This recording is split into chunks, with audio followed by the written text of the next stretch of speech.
Welcome to Oregon Indie Film, a video podcast that shines the light on Oregon's independent film industry. I'm your host, Dawn Sellers. I interview Oregon's independent filmmakers who offer insights into the creative process, challenges, and triumphs of making movies in Oregon. This episode features author, screenwriter, and director Jennifer Wolfe. We talk about Jennifer's transition from being an author of young adult fiction to her true love of horror and how to get started in film. Jennifer shares her experience producing and directing her first film during the pandemic, which went on to win several awards in the film festival circuit. How she had to let go of being a perfectionist, writing to budget, and the challenge of not only directing an indie feature, but filming it in 9 days. I hope you enjoy this episode. So I am here today with Jennifer Wolfe. Welcome, Jennifer. Thank you. Yeah. So we're here to talk about your film Happy Ending. But first of all, tell us who you are and what you do. All right. Well, I used to be an author. I'm still an author, technically. I guess I were an author forever, maybe. Mm-hmm. So I started out in publishing young adult novels and, had like a, medium amount of success with that. And then, I moved to LA at a certain point and I started writing screenplays, but I never set out to be a screenwriter or a director or, make a film in general. My path was kind of circuitous. And so I, was in the young adult writing world, but I met so many people who were in film at that time, that it kind of like the book world led me to it in this very strange way where like a lot of the people that I knew had either, worked in film and then published novels, or they were, married to people who were in film or things like that. So was that all in LA then? That was when I used to live in LA. I lived there for about 12 years. Oh, okay. And so I just kind of fell into it. It's kind of weird to say because people fight so hard to, make it in film, like make a movie or make anything. And I was just around the world so much that it kind of became the natural progression of what I did. And when I sold a third novel, which is called Watch the Girls, and ended up meeting a lot more people in film through that. And that one's, semi about an actor, like a washed-up child star. So that one, I did a lot of research about the film industry to write that book, and then also ended up meeting a lot of people in film through publishing that book, and then having a management company want to do something with it. And so I started writing more and more screenplays, kind of because of the book, because I was trying to get myself in the running to write the screenplay for the book. So I ended up writing a screenplay called You Will See Us, which I can, go into that, but the short film version of it is on my website. And that was something that got a lot of attention at the time. I ended up, this was maybe like 7 years ago that I wrote this, and it was about incel culture, and which was something that I was very interested in at the time, but nobody really knew what an incel was back then, and now it's kind of like everybody knows about like the manosphere and that right. That whole online community. So I got a certain amount of traction with that script, and then it kind of faded out, and I really loved the idea, so I didn't want to let it go. So I ended up just making a short film out of it during the pandemic. I didn't know what I was doing. I didn't know, I was None of us do. Yeah. None of us do when we start. It started out as a proof of concept, and my husband, who is kind of, I always say I'm like an instigator and he's the accelerator. So I will say, what if we did this? And he'll say, what if we do more? I like that. Yes. So I ended up writing a short film version of that script, which is about a female rideshare driver who picks up a homicidal incel on the night of a men's rights uprising in Portland. And so a lot of the story took place in a car, and so we could do it during the pandemic. Right. And, we had a lot of actors who were just like out on the street that we were filming as we were driving by. But I couldn't really like cast people in the appropriate way. So I cast the girl who inspired the story, who had a similar thing happen to her. She was a rideshare driver who had like a very scary incident with a guy. And she, I wrote the script because she was kind of like my muse, telling me the story, and then I just had her act in it, and I had my husband play the guy who she picks up, the incel, and they both did. Had he acted before? He never acted. He's just a man of many talents, and he's got a very expressive face. You can always see what he's feeling, and I feel like that's one of the hard things about acting is that when you're on camera, you can't go big like you do in stage. You need to feel in order to create the micro expressions that make people really like understand what you're doing as an actor. And so he's just naturally very good at that. So he did a great job, and the film turned out. We didn't spend any money on it. It was like a no budget project. A friend of mine who had been a wedding photographer, and all her work dried up during the pandemic, she'd always wanted to shoot, cinematography, and so I asked her if she wanted to shoot it, and so we were this crew of people, it was like 5 people total making the film and starring in the film, and then we won some awards for it. I won a screenwriting award, and the girl who, Brittany Connolly, who plays the lead in it, won an acting award at a film festival, and wow, we were just like, okay. Congratulations! What a great way to start. Yeah. So, but that's, I think I bring all this up because it is sometimes just like, how do you get started? Exactly. And that was, it was just doing it, like just going out and doing it and not trying to do it the right way, because I think trying to do things the right way is often what makes you never do anything at all. Like there's a lot of us are perfectionists, and we really want to just like, we want to look professional. We want to like be in that world and show that we can do this in the biggest way possible. But when you're doing the very first thing, you just have to rip the Band-Aid off and go for it. And if I hadn't done that short film, I wouldn't have gotten the opportunity to do Happy Ending, which is my first feature. So that's a little... Yeah, and I think sometimes, it's the fear that stops us, right? We want to be perfect. We want to do it perfectly. But if we're afraid that we're not going to, we just never do it. And right. Yeah, the thing with film is just do it. Yes. Just make something. And you did. And it was successful. Yeah. Yeah, and it led you to Happy Ending. Yeah, you have to do the thing in order to do the thing. Exactly. Which is, I think... a lot of us wait around, and we're waiting for somebody to pick us, and nobody's ever going or to give us permission. Yeah, give permission. That way with writing too. The gatekeepers are all, we have this idea that somebody's going to stop us, but really nobody's stopping you. You can only just yourself. Do it. It's only yourself that's stopping you, especially in independent film. There's no one stopping you. Yeah. So that's good advice. So what was the inspiration for Happy Ending? So you'd done the short film, won some awards, and then did you decide right away that you wanted to do a feature? I wanted to do a feature, but I wasn't sure how to go from a short to a feature. I didn't want to... my husband and I had brainstormed a lot of ideas. We were going to do something that would be maybe we just fund it ourselves and put $15,000 in, and just... We'll do the cabin in the woods sort of situation where it's just we'll get a bunch of people and we'll stay there and we'll just do it.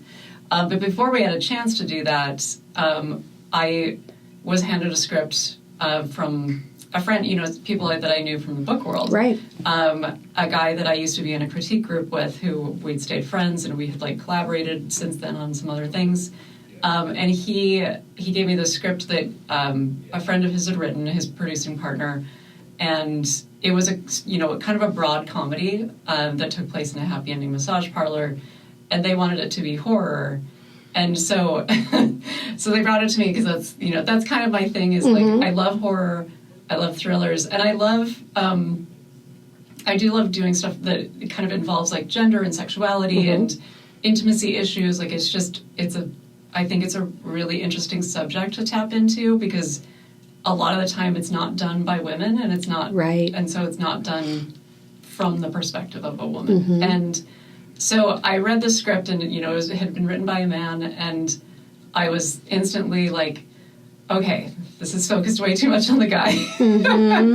So yes, I'm going to turn it into a horror movie, but I'm also going to make this a lot more about the female perspective on, kind of like being in an age, like a long-term relationship, and finding yourself, years into it, and the spark's gone out of the relationship, and like, people start trying to do these things. They start trying to like have a sexy adventure. And so originally the script had been like about much younger people.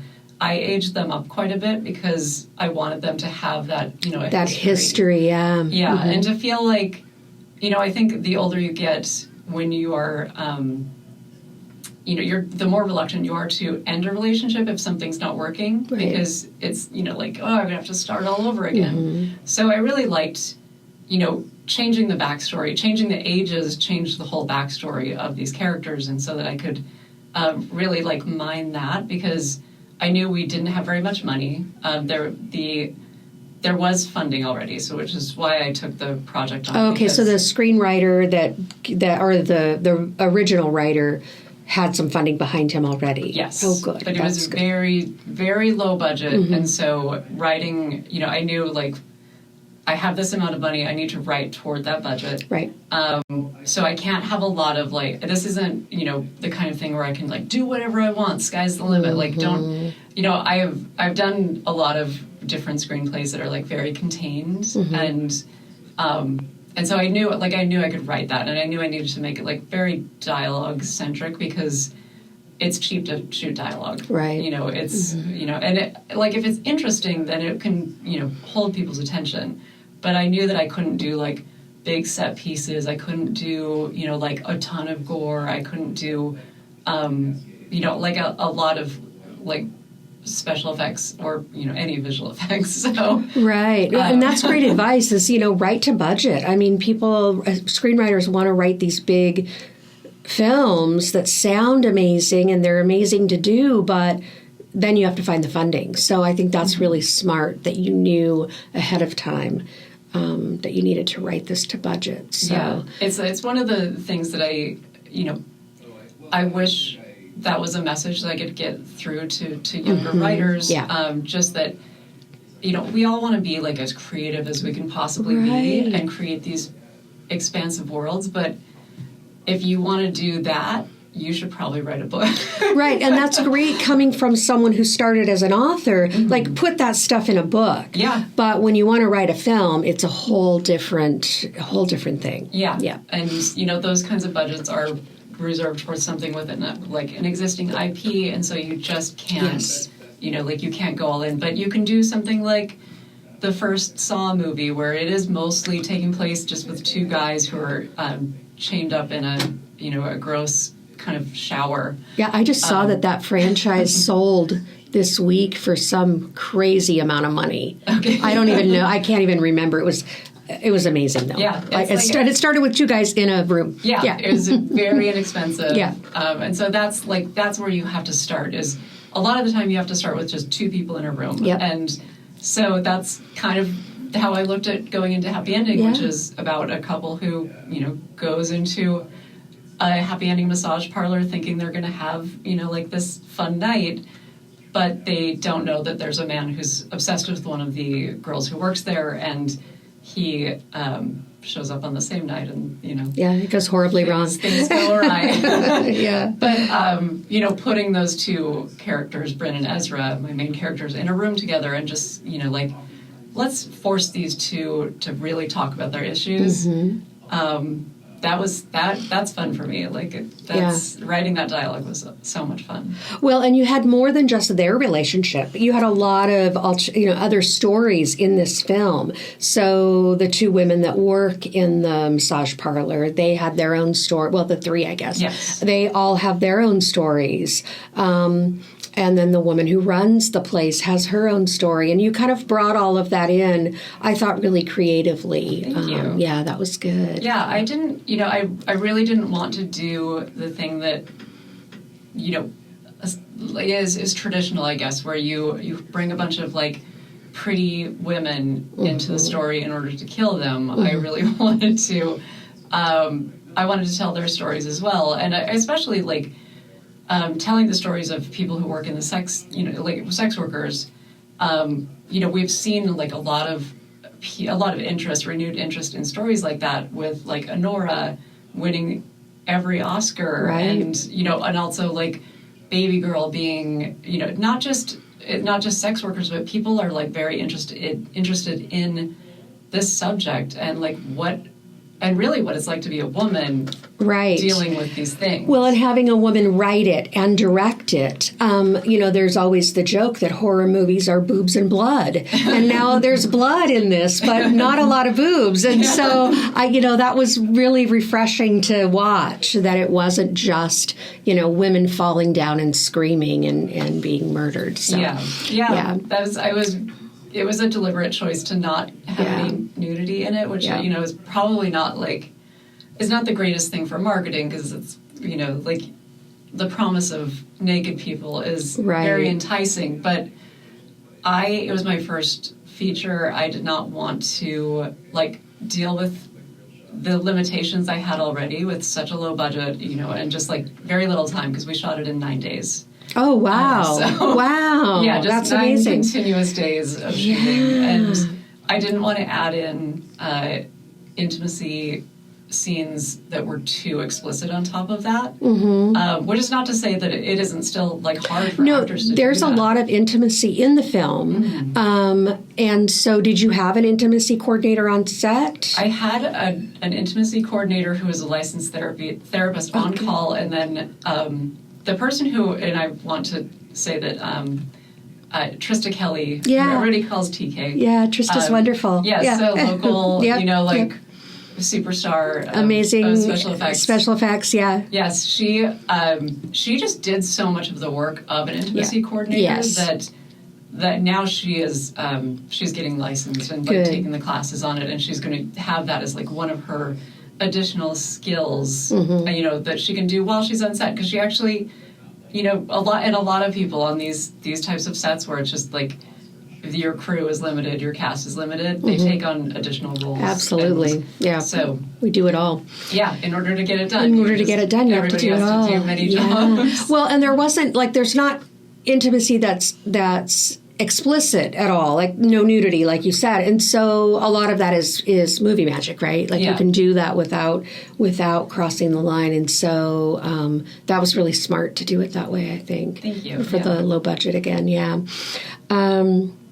Trista's wonderful. So she did all of the special effects for this, and she had some, like, additional hurdles that she had to jump through, which were, we started shooting right after the Alec Baldwin incident where he accidentally shot somebody on set. And we have, a gun that comes into play in the movie and knives. And the producers were very worried about using anything that, even if it was an airsoft, prop gun, they didn't want to have, they were just, it was like is this an Indian in the cupboard situation? Like, is the gun going to come to life on set and suddenly have rounds in it? People were so nervous. So Trista was the one who sourced all of our weapons, and she had to, really jump through a lot of hoops, because the producers were just like, no, that's too real, that's too bad, that knife's too big, that knife's too sharp, that gun looks like, that one's too real because it has an actual firing mechanism. And so she had to, like, search for a gun for us. I don't know if this is, like, a job that she would normally do. Probably not. But she took it on anyway. And, I was just relieved, because I was just, hoarding all these. I had, like, a bunch of prop guns, and Trista just knew enough people that she could find the right gun that we could use. And, it's also, like, you want it to have a certain amount of heft to a fake Right. one. You want it to be realistic enough to be believable. Well, I thought the knife should have been bigger. Yeah, I did too. But it was a very sensitive time. I mean, I can see the hesitation, from the people that are responsible, right? The producers, because it was kind of a very sensitive time then. Yeah, and I think this is one, like, maybe if I had come into this as kind of like a very, egotistical filmmaker, where I was like, I don't care what you say, we're going to do what I want to do. But I didn't come up that way. And it's very hard, I think, for, if you don't have that, like, huge ego, to listen to other people and say no. Sometimes where I wanted to say, like, no, I want a bigger knife. Right. I want this knife to be huge.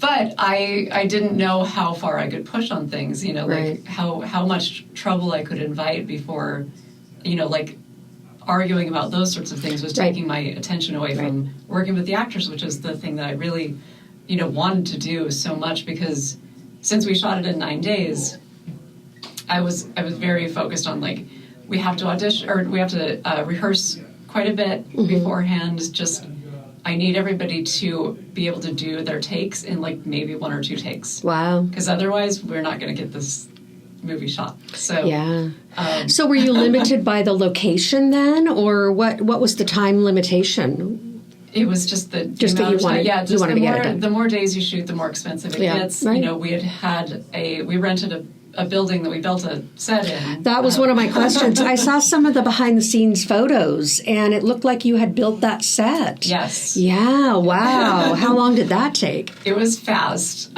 So weirdly, the woman, Brittany Connolly, who was the star of my short film, the lead, she is an artist who works at Portland State, and I asked her to be the art director and head of the art department, and she said that she could build a set, and so I was like, all right. Then had she built her stage before? Or? She hadn't, but she had had a lot of work, construction work that she had done, and she had built a lot of things. She was building, like, a tiny house in her yard, and her partner was a contractor, and she was like, I'll make him help me. So, and she did make him help quite a bit, but and he's actually in the film too. He's the guy. He's a guy on a table. Oh, okay. Okay. So they started, I think, maybe 2 weeks before we started shooting, and there's the part where you, like, I had to find us a building that was big enough that we could have the rooms, but also have somewhere to put people and equipment, and so we ended up renting this. It was a former Clogs and More store in St. John's, right on the main street. It was a huge building, and the man who owned it gave us a great deal.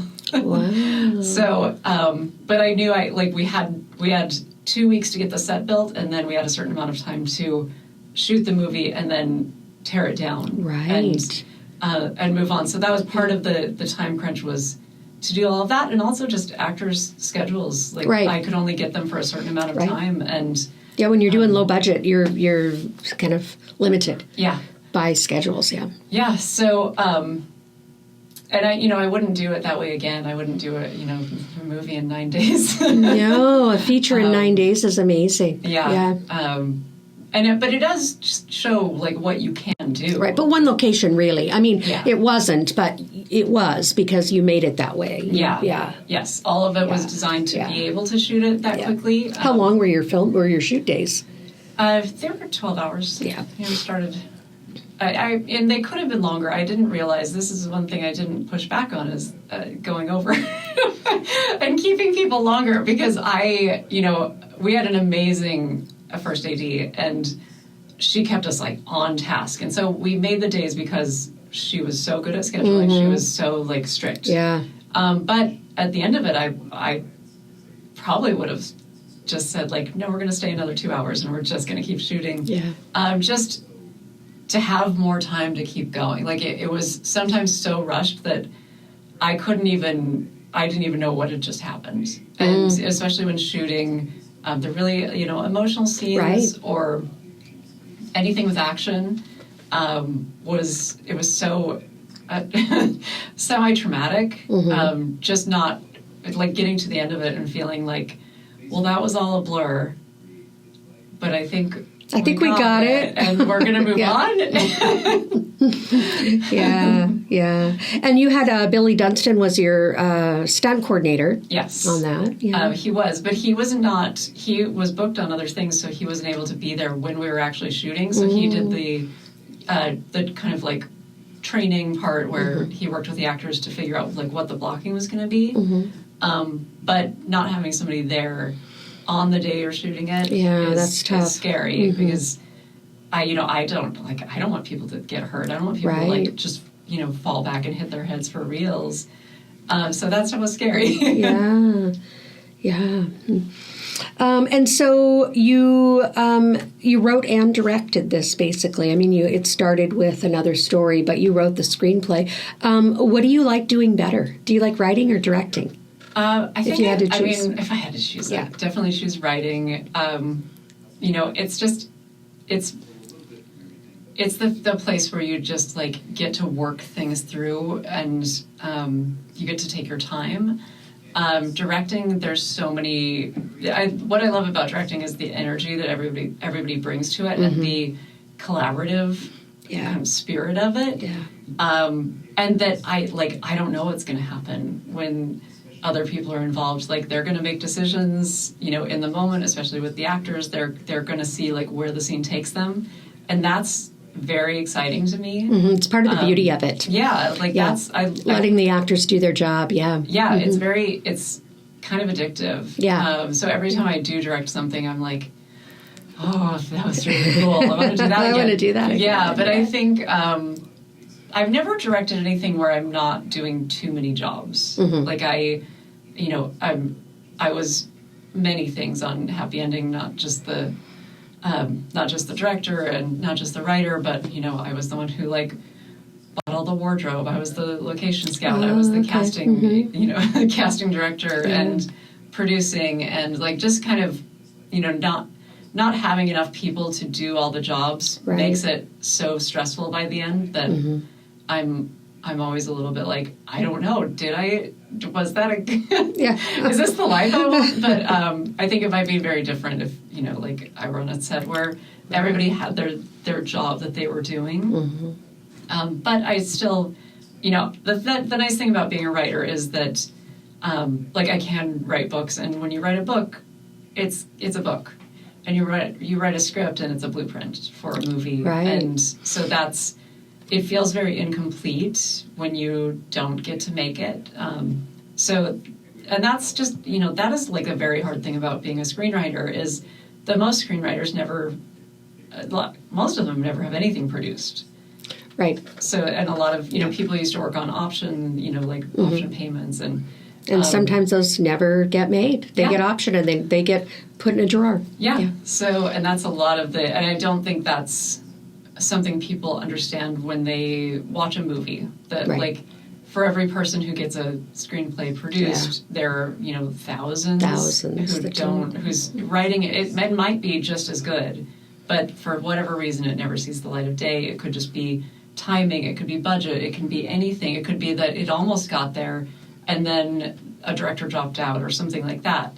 But just the amount of like creative energy that goes into projects that are never made is a really hard thing about being a screenwriter. So I think that's why I say, if I had to choose, which one would I choose? I choose writing because I can write anytime. Nobody can stop me. But like, it's very hard to get a project off the ground that you can actually direct. And so I think a lot of people who direct often feel like they don't know what they're doing because they haven't had enough time to prove themselves. A lot of people don't work that consistently as directors. They do a lot of other things. And so... Yeah, especially in indie film, I think, the directors end up doing a lot of things. But and so you started out writing young adult fiction and went to horror. Yeah. So that was quite a jump. What was that like? Did you always want to write horror? I always wanted to write horror. Yeah. What I wanted was to be Stephen King. I wanted to be a lady Stephen King. Yeah. Are you passionate about supporting independent filmmakers and local storytelling? Become a sponsor of the Oregon Indie Film Podcast, where we shine a spotlight on Oregon's thriving independent film community. Our listeners are filmmakers, film lovers, and creative professionals eager to discover local talent and stories. As a sponsor, your brand will reach an engaged, creative audience that values community and authentic storytelling. Join us in celebrating Oregon's indie film scene. Let's bring your brand into the spotlight. Ready to partner? Let's talk. Are you an actor or voiceover talent in the Vancouver, Washington area looking for a professional space to record self-tape auditions or voiceover sessions? Welcome to The Soundstage, the Northwest's premier voiceover and self-tape audition studio. Our state-of-the-art Source Connect-enabled studio is perfect for auditions, demos, and client bookings, all at affordable rates. We offer workshops, classes, training, and more to help you elevate your career. Learn more about The Soundstage at thesoundstagenw.com. Hey there. If you're enjoying this episode of Oregon Indie Film, don't go anywhere. We've got more great conversation coming up. And if you believe in uplifting local voices and the power of independent storytelling, we'd love your support. Hit that follow button, share the show with a friend, or leave us a quick 5-star review. It makes a big difference. Want to get more involved? Reach out at OregonIndieFilm@gmail.com. Now, back to the episode. I'm right there with you. I loved Stephen King books growing up. Like, I probably read them way before I was old enough to read them. But yeah, I still love it. Unfortunately, he writes faster than I can read. He writes way too fast. I know. Yeah, he's amazing. I'm like 5 books behind with him at this point. But I really wanted to be a horror author. But my dad owned a video rental store when I was growing up. Here in Portland? Or? No, I grew up in Utah and in a small town in Utah. And I don't know if this is a thing that happens in other small towns, but my dad actually owned a furniture store and he put a video store inside of it to like draw customers into like, they'll come in to rent videos, like sometimes every day. And maybe while they're there, they decide to look at a couch or a lamp or whatever. But for me, it was just a great opportunity to go in and take every horror movie that I wanted to watch and watch them as much as I wanted without my parents knowing, because I was always just like... Because they were working. Yeah, they didn't know. They were busy. They didn't know what I was doing. So I saw a lot of movies I probably shouldn't have seen when I was the age that I was. But it was still, like, that was kind of my early film experience was just like, how can I make this as scary as possible? Like, I want to I want to rent, or, not for me, not rent, but just take these VHS tapes home and just like go into the dark room in the basement, like whatever the scariest room in our house is. I want to go in there and that's where I'm going to watch this. I just I want to do maximum fear. And I think it might be because my home life was very safe. It's interesting that you say that, because I feel the same way. Like, I had this very stable, upbringing. One brother, mom and dad were married forever. And so I really enjoy writing, like, dysfunctional psychological drama. Yeah. And I think it's because I had such a safe, stable childhood, which, is a great thing. But yeah, that's wild. I've never met anyone else like that. Yeah.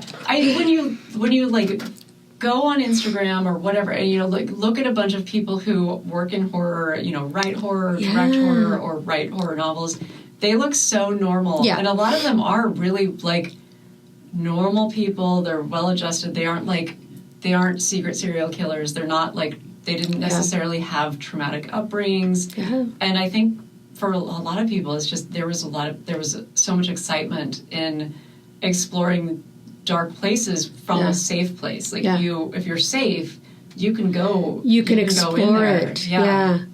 And just the fascination with it all. Yeah. For me, that's it. Like, I'm just fascinated how people could do that.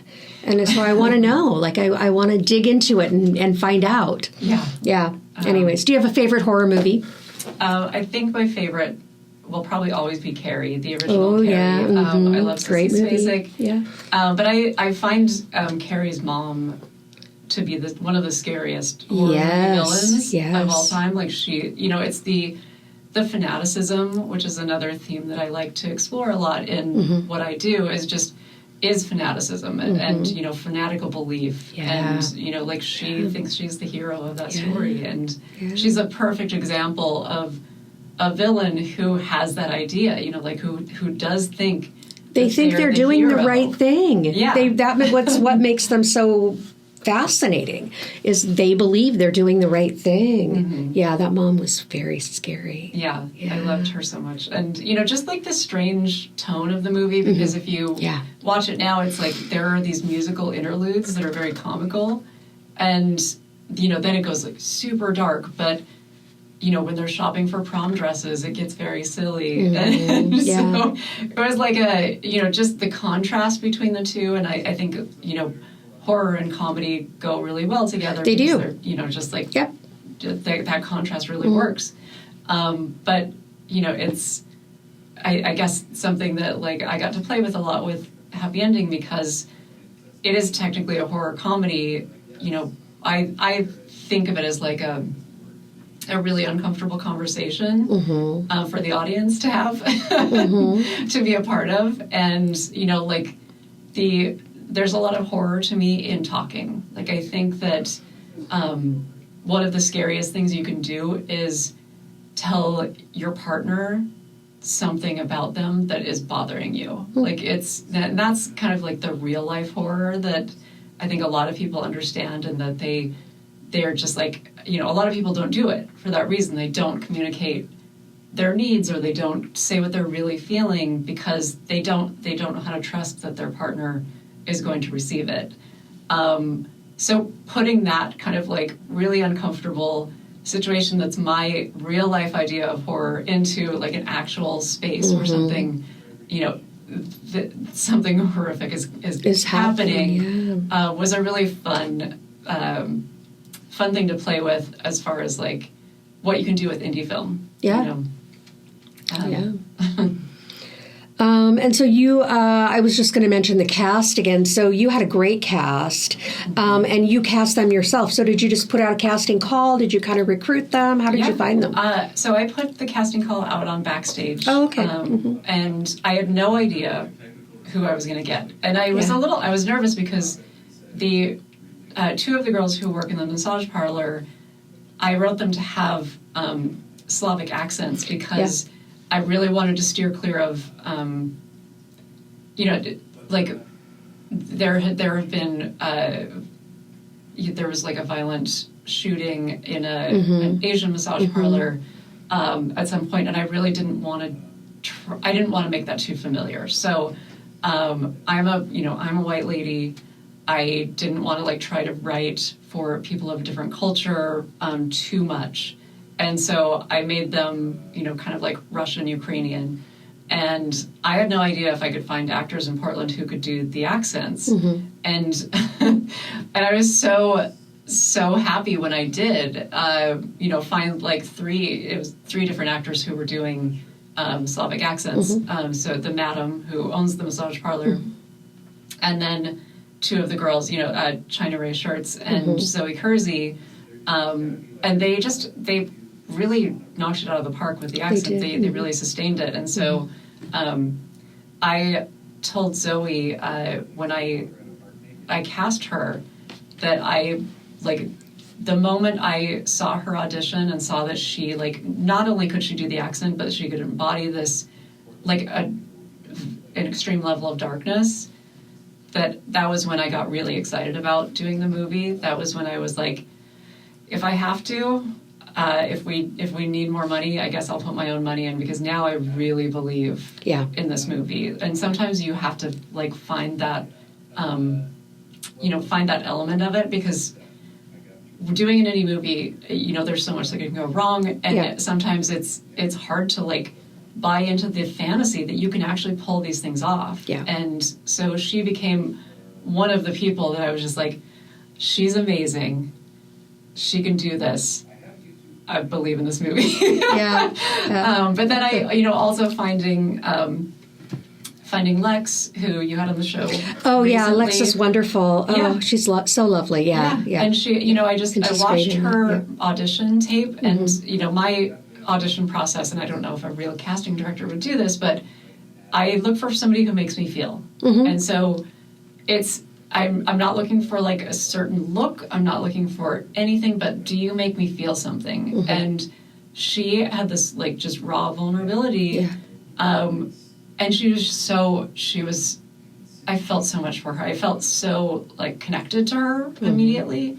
And so there was nobody else. As soon as I saw her, I was like, I know I have to keep watching the audition tapes, but I know that she's the one. And I had that with, a lot of the actors. And so that was great. The only actor who I didn't cast was one of the executive producers, and his name is Bradford Downs. He is one of the only actors who came up from LA.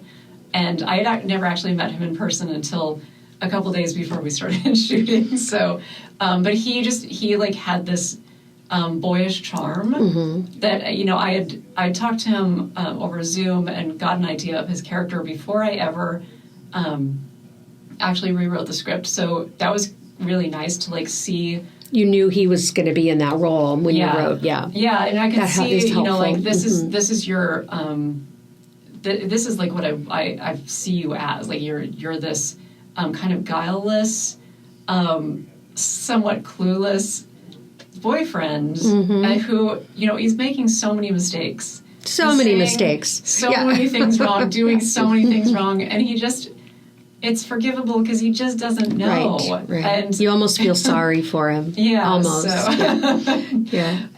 So, but I really wanted to, capture that and then like, give him a chance to redeem himself. Yeah. He's just a lovable guy. Yeah. Lovable in person and on screen. So. Yeah. And so he was one of the producers. So he came with the writer then, the other writer. Yeah. Yeah.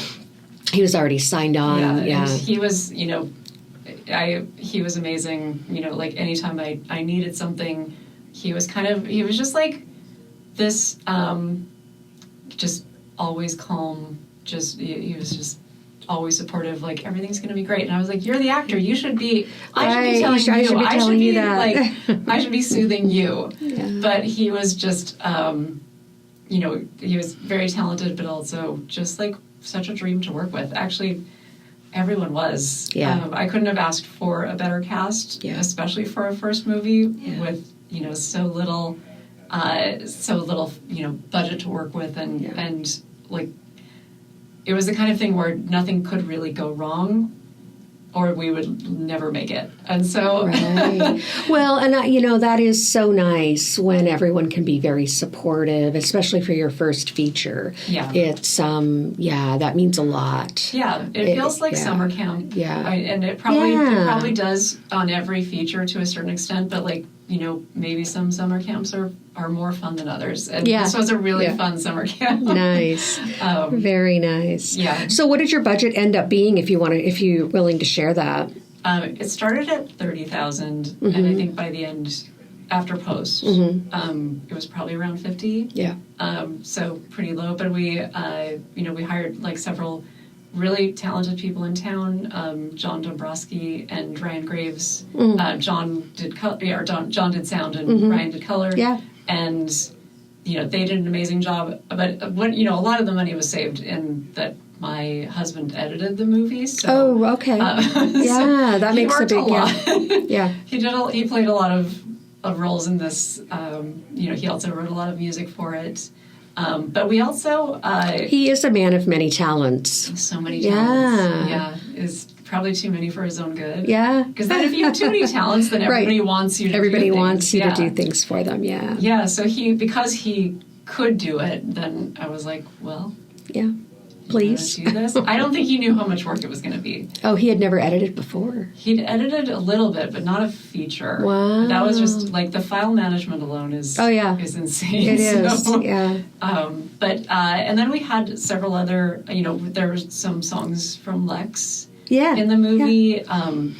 And, you know, two neighbors from my old neighborhood who were musicians, they just let us, they let us use their music. One of them wrote some original songs for the movie. I think that's one thing to know, like if you're a newer filmmaker, going into it is just the amount of music you need to fill a movie is insane. It is. And that was my first film. I didn't even think about that until it came time for editing. And I was like, oh, yeah, we need music. What are we going to do? Yeah, and it does change everything. You know, it's like you watch a rough cut of the movie without music or with, like a scratch track that is, none of that is like tailored to the movie. And it feels completely different, and the music has to tell you how to feel, or you won't know. Like, a movie without music is not going to work, especially a horror movie. I think a lot of people know the story about Halloween, the first Halloween movie, the John Carpenter, and that people watched it before he wrote that score, right, and the movie sucked. Nobody wanted it. People were just like, this doesn't work at all. And then he added the music in, and then it was just the same movie, but with that music, and it changed everything. And we're lucky because we are surrounded by talented musicians in Portland and the area. So, it's we're very lucky. Yeah, we can. I think more of them. I would say another piece of advice I would give to filmmakers is just ask. Yes. It doesn't hurt you to just ask people if you can use their music. And even if you can't afford to pay them, a lot of the time, if their music's just sitting there, it's great for them. Like, it's good promotion. And so it's just across the board, just ask. There's no harm in just like, it is hard and vulnerable to ask people to do things for free or to let you use their work, but otherwise, it's you're not going to get a movie made at this this kind of. Well, that's really just good life advice too. Just ask. A lot of times people want to help, they just don't know how. Yeah. And so just ask. Yeah. Yeah. No matter what it is, I think. What do you feel like was your biggest challenge on this project? Like, what were you most challenged with? Just this is something that I don't know if this happens to other directors, but. We'd go into the day that we're shooting, and my DP, Maggie, and I would both, we knew what we were shooting. We knew the script. But then we would start shooting, and both of us were like, what is this scene? What's happening in this scene? Oh my God, we have to pause for a second. Because your mind kind of goes blank a little too often for comfort on these sets because there's so much going on. So many people are asking for things. You have to have an answer ready immediately. And so even though I knew this script backward and forward, I would just blank out on what we were actually doing. Yeah. And, I probably could have probably had the script memorized, but I still couldn't keep it in my head once we started going. And it's just not something I've ever really heard people talk about, that you're just, it's like white noise. I think it's important to have a really good first AD. That's, really important. They're worth their money, Yeah. Directors, a lot of the time, I think, are, they really rely more on the people around them to be doing a lot of the work than being a director sounds very important. And it sounds like you're doing so much, and you are the filter for the vision of the whole project, but everybody around you, sometimes I felt really lazy because I was like, it seems like everybody's working so hard, and I'm just waiting. I know. Yeah, I was like, can I carry something? Yeah. Can I just I don't know, can I get you a coffee? I don't know. I felt like we're not worthy, But another challenge that I just want to mention, because it was not something that I had a good understanding of, is blocking and blocking for camera. Yeah. I didn't have a lot of experience with it. My short film that I made was 2 people in a car, so they couldn't really do very much. Not a lot of blocking. Movement. So figuring out like blocking for an edit or like shooting for the edit was not something I understood very well at the time. I understand it a lot better now. Yeah. But there were times when I really wanted to give the actors space to like explore, and they would do these amazing performances, and then I would be like, well, I can't use any of that. I'm so sorry because you're now over here and you should have been over there. Right. So blocking is something that I think it takes more time than you think it's going to as well. And so I would, urge all directors to like take the time to figure all of that out before everybody's waiting on you, because once everybody's standing around looking at you and waiting to, they're doing the rehearsal. Right, there's no time to figure it out then. Yeah, and again, sometimes your mind just goes blank and you're like,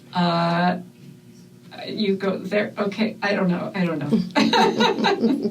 Yeah, that's great advice. And so Happy Ending screened here in Portland not that long ago. It was last July. It was a very fun screening. It was mostly a cast and crew screening, but it was open to the public, so we had people just wandering off the street. But wasn't it just shown again recently? It was. We got into a festival called La Femme International Film Festival in LA. That was in October.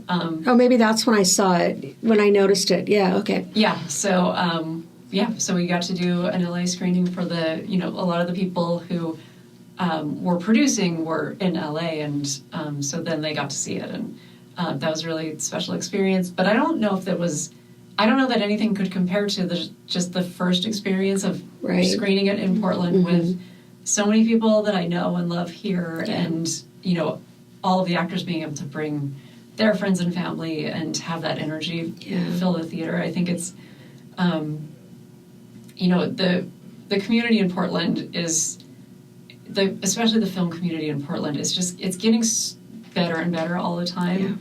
I moved here about 10 years ago, and I felt like, where is the film community? At the time I had a hard time finding the people who were working in production, and now I feel like they're everywhere. They are. And it's really vibrant, and it's very exciting. Yeah. It really is. Yeah. I love that about Portland's film community. It's just it's everywhere. Yeah. Yeah. It really is. Yes. So you did the festival route with the film? We didn't do a lot of festivals because we got a distributor pretty quickly. Oh, okay.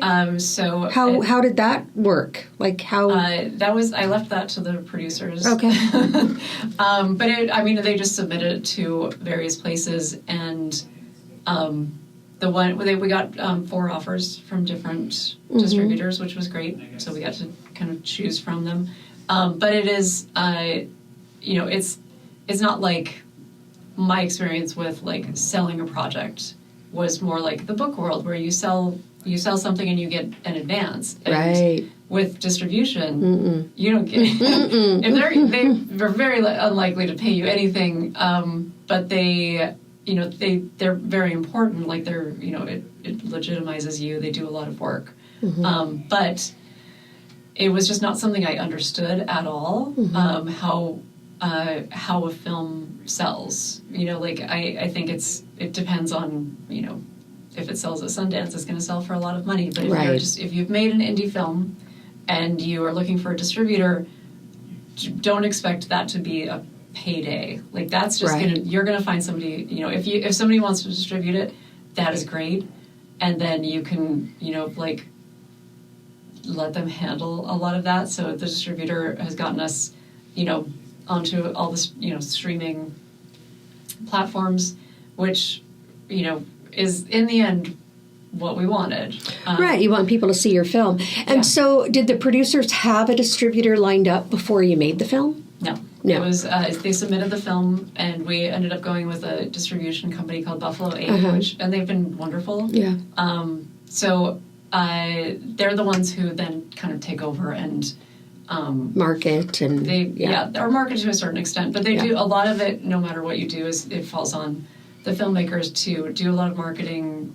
Hire a publicist of your own, and the work kind of never stops. Right. Because you can always do more marketing. Mm-hmm. You can always do more outreach. There's always another horror blogger to contact and ask if they will review your movie, or like, I'm just getting started with all of that, but it's hard to stop once you get started, because you can just like, okay, here's 100 more. I know, yeah.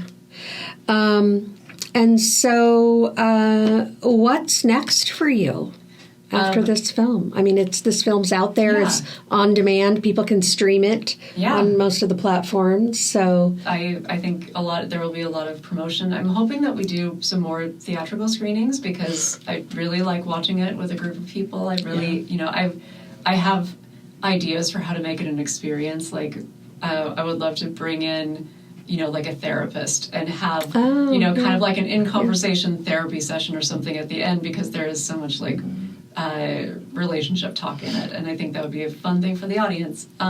So that's, like a thing I'm hoping to do at some point. And we have so many therapists in Portland that I think one of them will. One of them would want to do it. I can convince one of them to do this. Yeah. But I am working on a book right now called Bleeders, that is about cannibal apocalypse, where women start eating men when they're on their periods. Oh, interesting. A lot of it takes place in the Pacific Northwest. So that's something that I'm hoping will be out sometime soon. And that's a book. That's a book. Are you thinking that could be a film? I would love for that to be a film. Yeah. I think, I'm the kind of person who I tend to pick projects that are going to inevitably make people uncomfortable. And so doing something about periods is definitely going to make some people uncomfortable, but it would make them even more comfortable, I think, to see it on the screen, and so that would make me very happy. Yeah. But I also, speaking of uncomfortable, my You'll See Us, which is the short film that I made, there's been renewed interest in the feature version of that script, which is also, since it takes place a lot of it is in a car. It's a very uncomfortable conversation between the driver and the incel. But partly maybe because of the limited series Adolescence, which talks a lot about toxic, this toxic culture of incels and the manosphere, and stuff that we were maybe all hoping would go away, but it's only gotten bigger. So I've just optioned that screenplay. Oh, nice. And we'll see what happens. It's about to, make the rounds and hopefully get more interest. But I'm also working with Ryan Graves of Hibernation Post and Kelly Song, his producing partner, on a script that I wrote called The Clinic, that is about, it's a nuanced take on trying to abort the Antichrist. So it's kind of a little bit like The Omen meets Handmaid's Tale, and that it takes place in a near future where all of the abortion clinics have been closed, and this kind of benevolent high school teacher is trying to help one of her students get to the last abortion clinic, but they're just being attacked by all of these dark forces that are being drawn by the Antichrist child inside of her. So yeah, obviously these are my horror. Yeah, that sounds very interesting. Everything horror. Yeah, I love it. That's great. So I'm hopefully we will be able to get that off the ground and maybe shoot it in the Pacific Northwest. So, and those are a couple of things. I'm always writing, so I have a lot of projects in the works. So many ideas, so little time, right? Yes, that's the problem. I know. So what, I always like to ask this, what is your big, beautiful dream for your path forward? Like, if you could do anything, no obstacles, what would it be? Yeah. Other than be the female Stephen King, which, I know. I mean, now I think I would love to, my dream is probably to do, like, a movie, then a book, then a movie, then a book. But I think ultimately I would love to do a movie that gets picked up by A24. I think, I love how experimental they are. I love that people get, they get excited just seeing that A24 has a new movie out. Like it doesn't even matter what it is. It's just we know it's going to be interesting. Right. We know it's going to be challenging. They pick great projects. Yeah. So, but I think that would be like a dream come true for me is write something good enough to or direct it good enough to like be taken on by A24. Yeah, that's a good dream. Yeah. I like that. Yeah, and you already gave lots of advice. Is there any other advice that you want to leave listeners with? Oh my gosh, I have so many things. Yeah. So many things. Give me a specific on writing or directing or. Well, you like writing the most, so maybe on writing. Yeah. Okay. I think probably the thing I see screenwriters do the most often that gets in their way is not understanding subtext. Mm-hmm. And so subtext being, what characters aren't saying. Mm-hmm. And I see a lot of people who they really want to get, and I do this too. Like, I'm not saying I don't have this problem, but you really want the audience to understand what you're getting at. And so you have the characters talk about it way too much, and it turns into kind of like long exposition or like conversations people don't ever actually have. And so I would say, always let your characters, let them keep their subtext to themselves, and just let them talk. Let them talk like normal people talk, but don't worry so much about getting your message across to the audience. As somebody who writes a lot of very messagey work, I love my messages. I love my themes. It's very hard for me to resist the temptation to like be heavy-handed with that sort of thing. And I think subtlety is kind of the hardest thing for screenwriters to grasp, because it feels like people aren't going to get it. Right, your audience is smarter than you think. Yeah, they really are. Mm-hmm. Yeah, and if you read, just using like Ari Aster's Hereditary as an example, if you read the script, it's really hard to see how that became the movie that it would become. Mm-hmm. But he let it be spare. He let like that white space kind of take over. There's not a lot of description. There's not a lot of exposition. Mm-hmm. And because it's not meant to be a script, it's meant to be a movie. And there, I think people overwrite so much because they are afraid that it's never going to be a movie, but it's definitely never going to be a movie if you overwrite. If you overwrite too much. So, these are some of the things that I see a lot. I read a lot of people's scripts. I love helping other writers. Mm-hmm. I really like, it's very exciting for me to get to do script analysis. So, I'm always like, oh, just send me your script. Yeah. Just give it to me. I will help you fix it. I would love to. If I had another life, I probably would have been a script doctor or something like that, because I love the analytical side of it. Like, how do you make this work? Mm-hmm. And what's not working, what is working, and how do you weed out all of the stuff that isn't working, and then still have something there that you can then like expand into a functioning script or novel. Mm-hmm. So that's my alter ego is a script doctor. Fun. And so where we can find you online? You have a website, jenniferwolfe.com. Yes, which I update when I have to. But I'm on mostly Instagram, and occasional Facebook.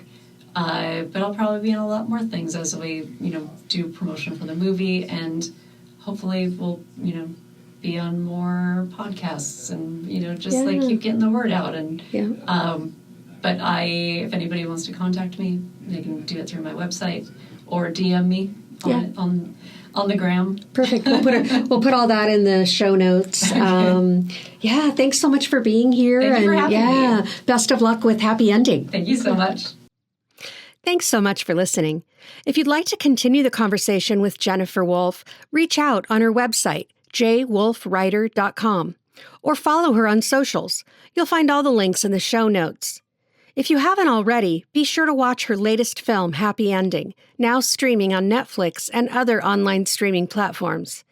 If you enjoyed this episode, please take a moment to leave a 5-star review and share it with your friends. It really helps us reach more indie film lovers. Want to support the podcast by becoming a guest or a sponsor? Reach out at OregonIndieFilm@gmail.com.